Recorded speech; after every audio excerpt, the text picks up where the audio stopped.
After 21 years of marriage, my wife said, "He's the biggest regret of my life," in front of her entire family. My daughter burst out laughing. I stood up and said one sentence that left them all frozen.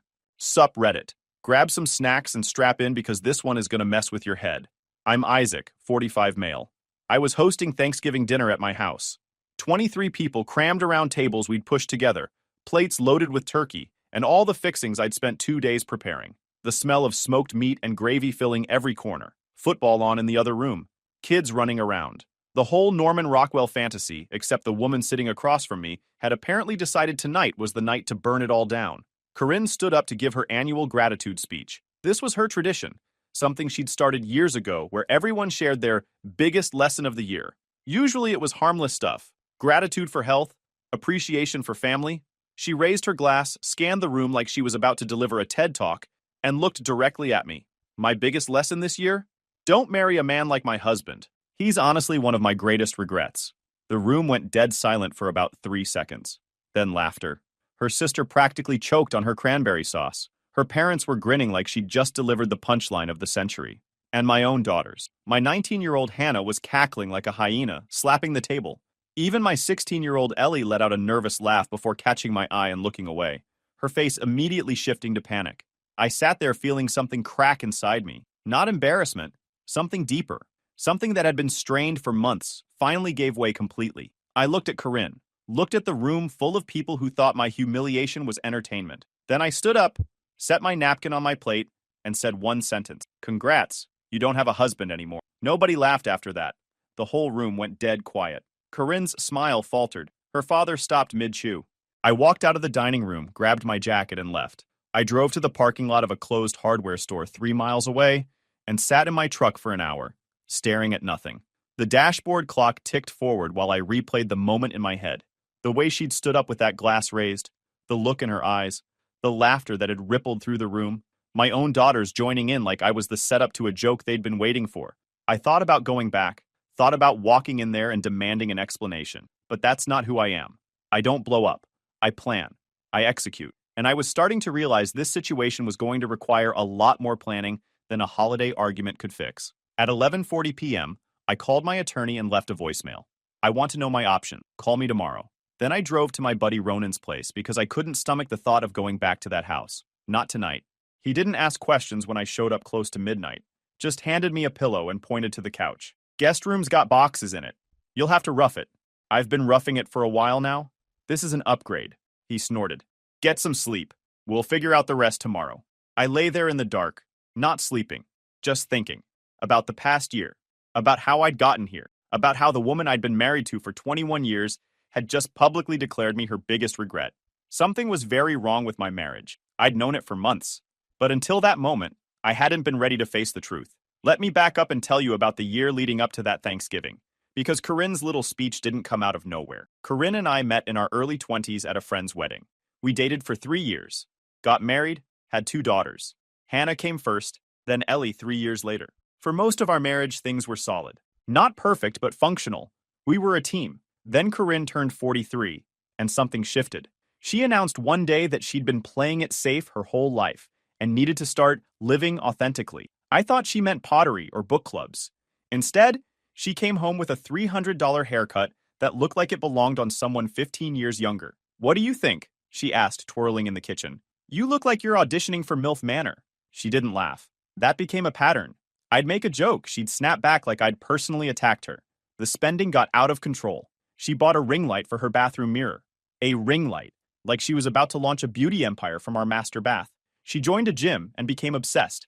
5, 6 times a week. Started posting selfies with captions about glow-ups and becoming my best self. Her phone became an extension of her hand.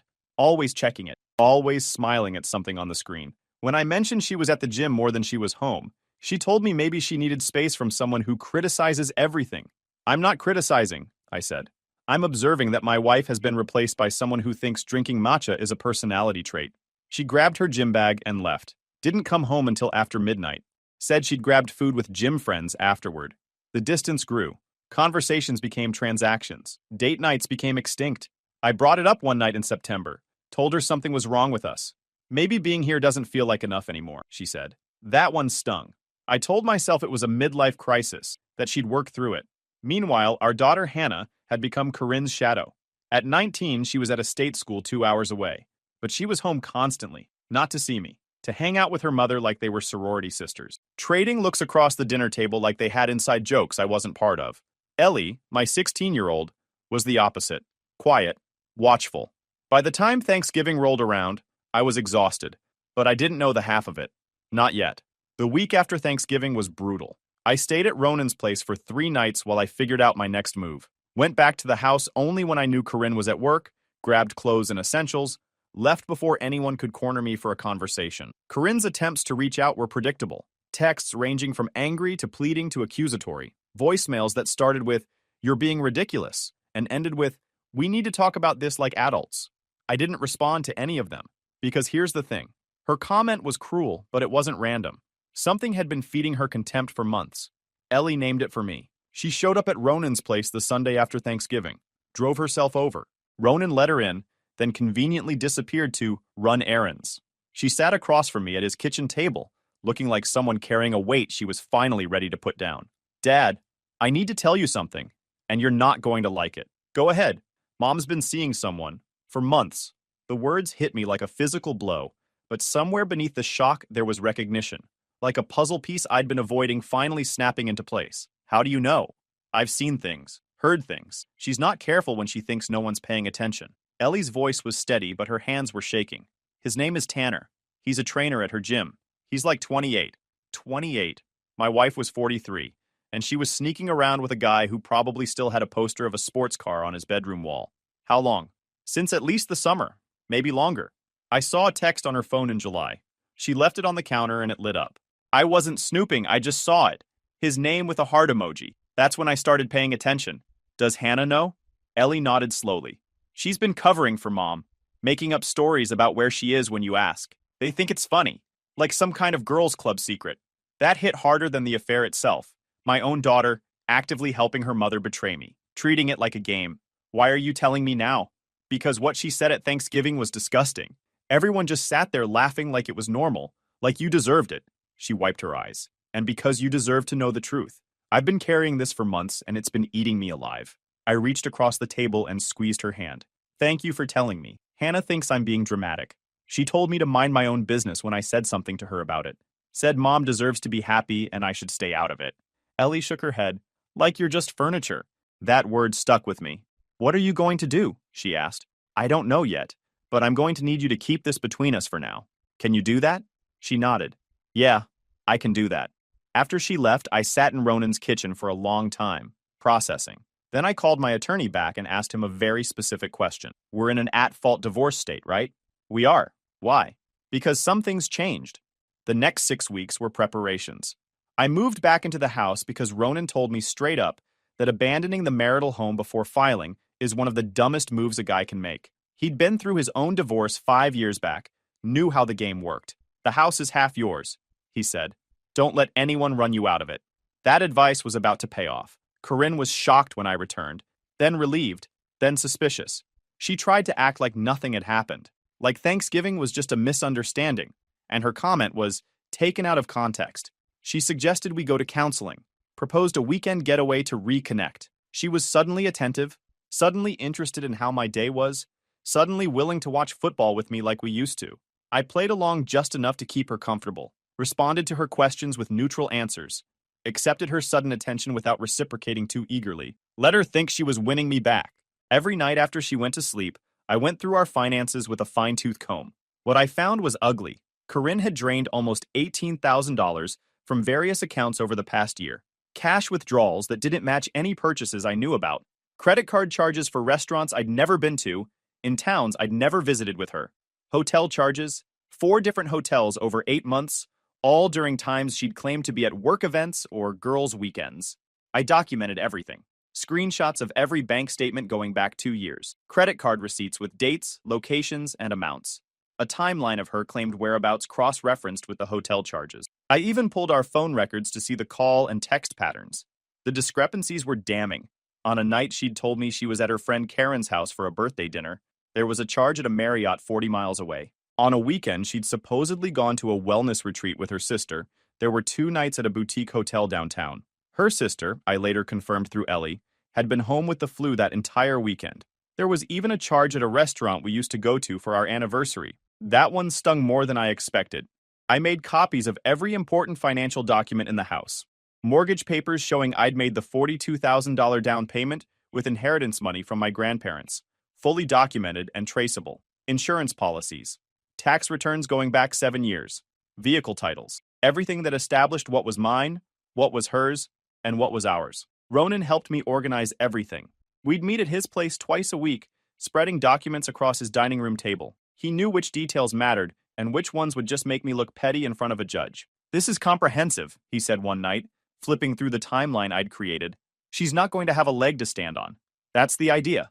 I also reached out to my buddy Carver, who worked in property management, asked if he could dig up anything on this Tanner guy through his contacts. Turned out the guy was a financial disaster, evicted from his last apartment for missed rent, behind on payments at his current place. His car was leased, and he'd missed those payments too. The Instagram lifestyle was pure fantasy, funded by whatever he could charm out of lonely women at the gym. "Your wife's basically been his ATM," Carver told me. "Based on what you've found, she's probably dropped 10, 12 grand on this guy over the past year. Clothes, dinners, his phone bill, maybe even some of his rent. I found the receipts for that too.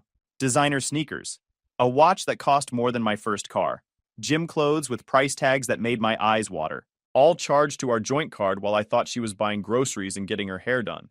So she threw away our marriage for a broke fitness influencer who couldn't pay his own bills." The irony was thick enough to choke on. My attorney Pollock walked me through the legal implications. In our state, adultery was grounds for at-fault divorce, which could strengthen my position on asset division and spousal support. But I needed proof, something that would hold up if we went to trial. "Witness testimony is good," Pollock said, "but physical evidence is better. Messages, receipts, anything that shows the affair happened and that marital funds were used to support it." Working on it, I got what I needed in mid-December. Corinne had gotten sloppy, comfortable in the belief that I was oblivious. She'd left her tablet on the kitchen counter while she showered, and her messages were synced to it. I had maybe 5 minutes. I took photos of everything I could find. Months of conversations with Tanner, pet names, explicit messages I skimmed past as fast as possible because I didn't need those images in my head. Plans to meet up at hotels, at his apartment, at the gym after hours. And the gold mine, a conversation from November where she complained about having to perform at Thanksgiving dinner and how she was so done pretending to care about her marriage. She'd written, "I'm thinking of saying something to make him finally get the message." Tanner had responded with a laughing emoji, and savage, she'd planned it. She'd orchestrated my public humiliation as some kind of twisted message that our marriage was over. I had everything I needed. I shared everything with Pollock. He practically rubbed his hands together. "This is exactly what we need." I served Corinne the divorce papers on January 3rd, 2 days after New Year's, waited until Hannah had gone back to school, and it was just Corinne and Ellie in the house. Ellie knew it was coming. I'd warned her the night before so she wouldn't be blindsided. The process server arrived at 9 a.m. while I was conveniently at Ronan's place. I got a text from Ellie 20 minutes later. "It's done," she's screaming. Corinne called me 14 times that day. I answered on the 15th. "Are you out of your mind?" she screamed. "You're divorcing me? Over one comment at dinner? Read the filing, Corinne. It's not about the comment. What the hell is that supposed to mean? It means I know about Tanner. I know about the hotels. I know about the messages. I know about every dollar you spent on him from our accounts." Silence. Dead silence that stretched for 5 seconds, then 10. "You went through my private..." I went through our financial records looking for discrepancies. What I found was evidence of adultery and financial misconduct, both of which matter quite a bit in our state, which, as I'm sure your attorney will explain, is exactly where we live. Her voice dropped, smaller now. "Isaac, we can talk about this. We can work through it. I made a mistake.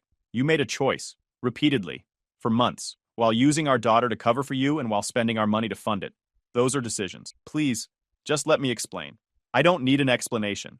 My attorney will be in touch." I hung up, turned off my phone, and went to help Ronan fix a fence in his backyard because I needed to do something physical with my hands before I put them through a wall. The next few days were chaos. Corinne hired an attorney. Her initial response was predictably aggressive. She wanted the house. She wanted spousal support. She wanted me painted as an emotionally distant husband who'd driven her to seek comfort elsewhere. Pollock responded with our evidence package, copies of the messages, including the one where she discussed humiliating me at Thanksgiving. The hotel receipts matching dates she'd claimed to be elsewhere. The financial trail showing exactly how much of our money she'd funneled to her boyfriend. The inheritance documentation proving the house down payment was mine. Her attorney called back 3 days later with a very different tone. Pollock said the guy sounded tired, like he'd spent hours explaining to Corinne why her dream settlement wasn't happening, and she'd fought him every step of the way. Attorneys hate clients who won't listen. Makes his job easier when they finally do. Hannah inserted herself into the situation immediately. She called me the day after Corinne got served, ranting about how I was destroying the family and punishing Mom for being human. How could I do this to her? How could I be so cold? Didn't I care about what this would do to everyone? I let her talk herself out, didn't interrupt, didn't defend myself, just let her dump all her righteous anger into the phone until she ran out of steam. Then I asked one question. How long have you known? Silence. Long, uncomfortable silence. Ellie told me you've been covering for her since the summer, making up stories about where she was, treating it like some kind of fun secret between you two. It wasn't like that. Then what was it like? Explain it to me. Explain how my daughter helped her mother cheat on her father and thought it was entertaining. She didn't have an answer. Just stammered something about how I wouldn't understand, and hung up. 2 days later, she posted on social media about toxic family members and cutting out negativity. Got 63 likes. Her mother was one of them. I understood plenty.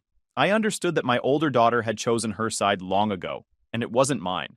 The divorce negotiations lasted about 6 weeks.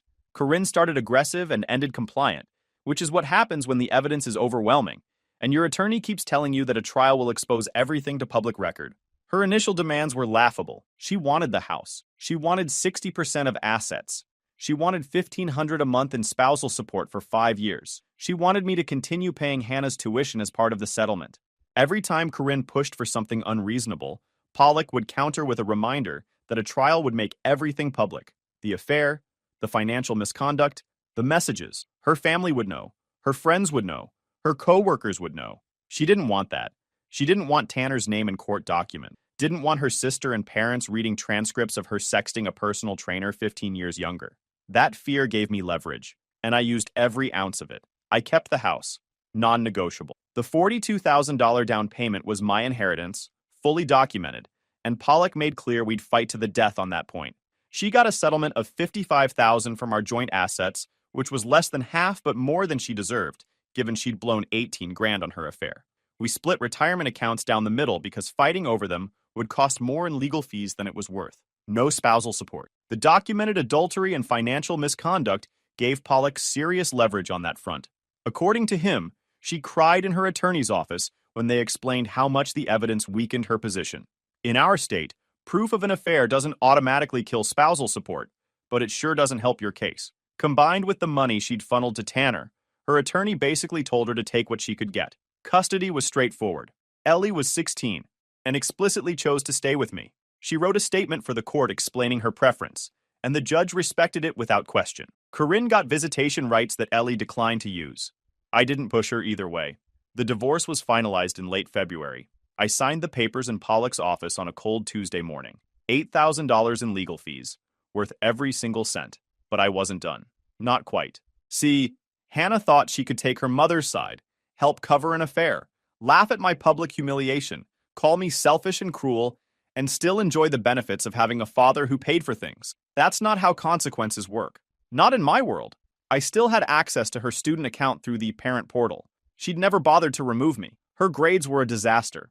2 classes she was clearly going to fail. A third she'd apparently stopped attending entirely. Meanwhile, the tuition bills kept coming to my email like clockwork. She was tanking her semester while I footed the bill, and she hadn't told anyone. Just kept accepting the money and pretending everything was fine. I also knew about the credit card, the one Corinne had opened in my name without authorization and given to Hannah for emergencies. Forged my signature on the application. I'd found it during my financial review. $3,000 in charges over 6 months. Clothes, restaurants, concert tickets, $200 at a spa, $300 at a jewelry store. Not a single legitimate emergency in the bunch. The week after the divorce finalized, I made 3 moves. First, I canceled my tuition payment plan for the spring semester, $12,000 that was now entirely her problem. Second, on my attorney's advice, I froze the credit card and formally disputed the unauthorized charges. Pollock helped me draft a letter to the card company, documenting that the account was opened without my consent. Corinne would have to sort out the balance herself. Third, I stopped all automatic payments to accounts connected to Hannah's education. If she wanted to continue school, she could figure out how to fund it. I also dealt with Tanner, though that was more about closure than revenge. I drove to the gym where he'd transferred one afternoon. He'd moved to a different location after word started spreading about the affair at his old one. Probably thought a fresh start would help. I waited in the parking lot until I saw him come out, heading toward that silver Nissan with the "Good Vibes Only" bumper sticker. Walked over casually and leaned against his car. "Can I help you?" he asked, clearly not recognizing me. "Tanner, right?" "Yeah, who's asking?" "Isaac, Corinne's husband." I let that land, watching his face carefully. "Well, ex-husband now, technically. Thanks to you."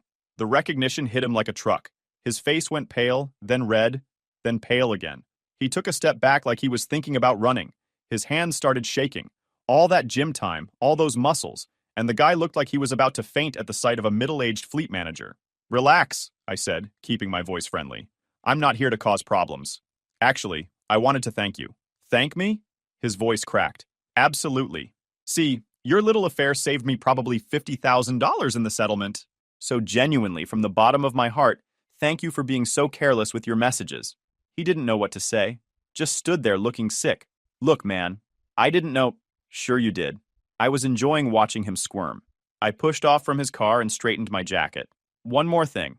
You might want to start thinking about your next move. Small communities talk, and Corinne's social circle was pretty well connected. Once word gets around about the trainer who breaks up marriages, your client list might get a little shorter." I walked away without looking back. Didn't need to. Last I heard through Carver, Tanner switched to doing private training out of clients' homes. Quieter that way. No coworkers asking questions, no gym gossip to worry about.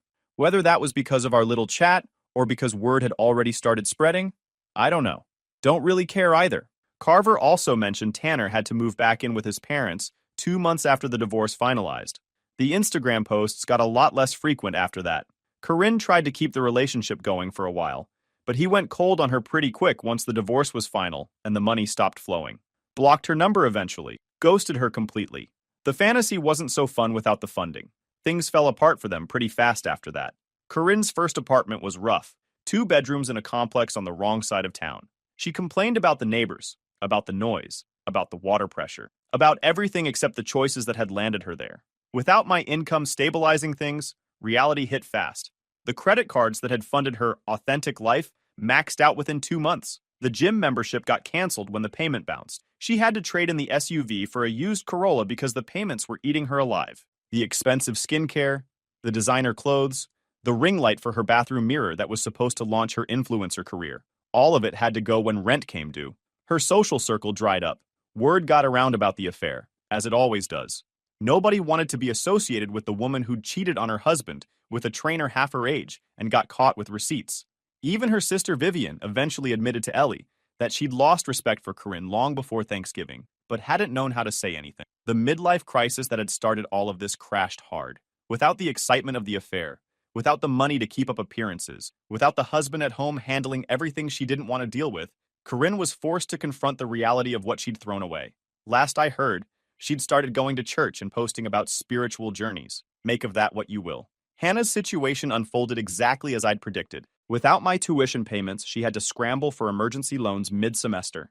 The interest rates were brutal. The stress was overwhelming.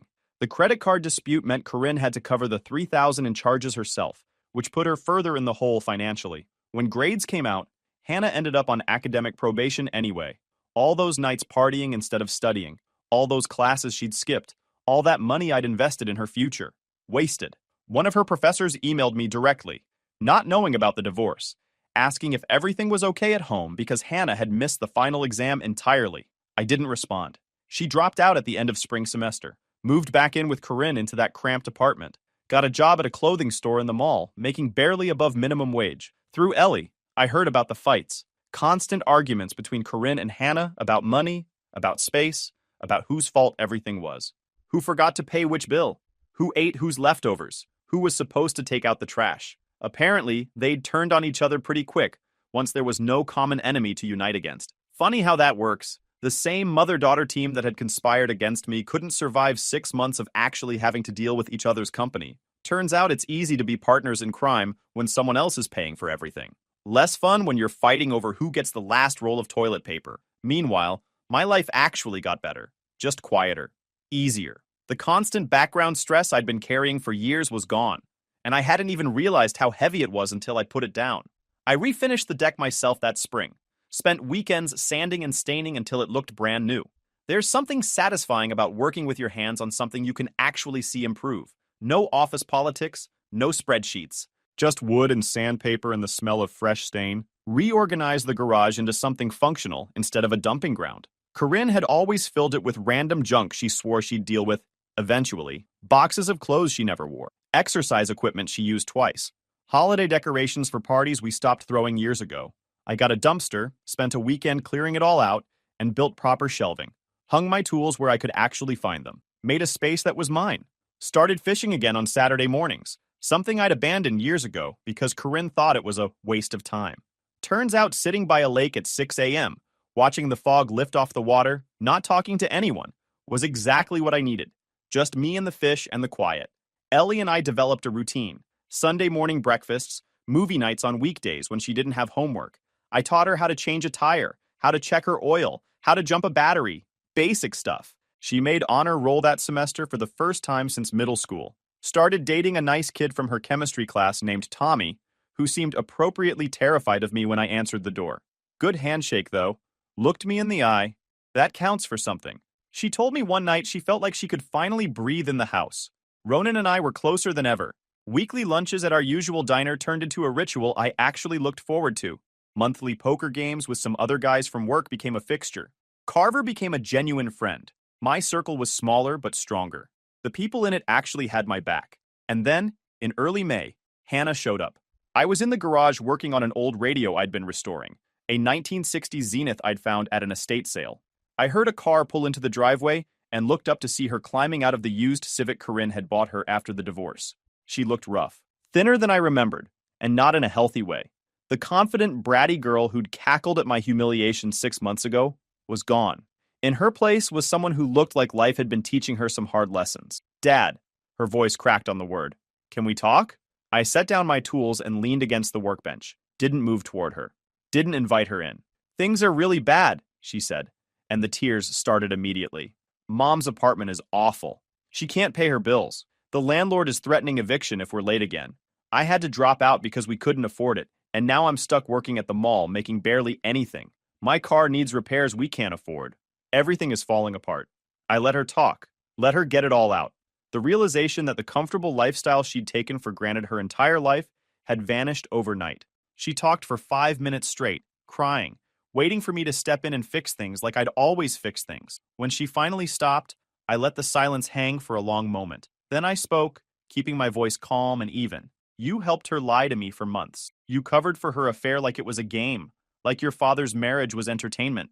You laughed when she publicly humiliated me in front of our entire family. And then you called me selfish and cruel for refusing to keep funding your life after all of that. I know I made mistakes. You made choices. I cut her off. Every single day you chose to help her betray me, you made a choice. Every time you lied about where she was. Every time you traded little looks with her at the dinner table like you were both in on some secret. When you sat at that Thanksgiving table and laughed at me. Now you're living with the consequences of those choices. That's how life works. But I'm your daughter. Yes, you are. And I love you.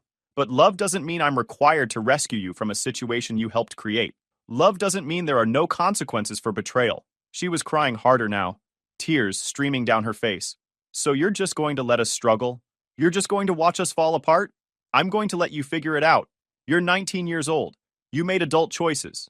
Now you get to handle adult consequences. I picked up my tools and turned back to the workbench. If you want a relationship with me going forward, you're going to have to earn it. Not with tears, not with guilt trips, not by showing up when you need money, with actions. Consistent, sustained actions that show me you actually understand what you did and why it was wrong. And if I can't, then that's your answer. I looked at her over my shoulder, meeting her eyes directly. Figure it out, Hannah. Time to grow up. She stood there for a long moment, waiting for me to soften. I didn't. I went back to working on my radio. Eventually, I heard her car start, heard the engine fade down the street until it was gone. Ellie found me in the garage an hour later. She'd heard the whole thing through the window. You okay? Yeah, I'm okay. That was hard to listen to. It was hard to say. I set down the soldering iron and looked at her. But it was true. She pulled up a stool and sat down across from me. I thought she'd at least apologize, not just show up crying about money. People apologize when they feel guilty about what they did. She showed up because she's feeling the consequences of what she did. You think she'll ever actually get it? Maybe, maybe not. Some people never do. Ellie was quiet for a moment. I feel bad for her sometimes. I know she did this to herself, but she's still my sister. Feeling bad for someone doesn't mean you have to save them from themselves. She nodded. For what it's worth, I think you did the right thing. She hugged me then, long and tight. When she pulled back, her eyes were wet, but she was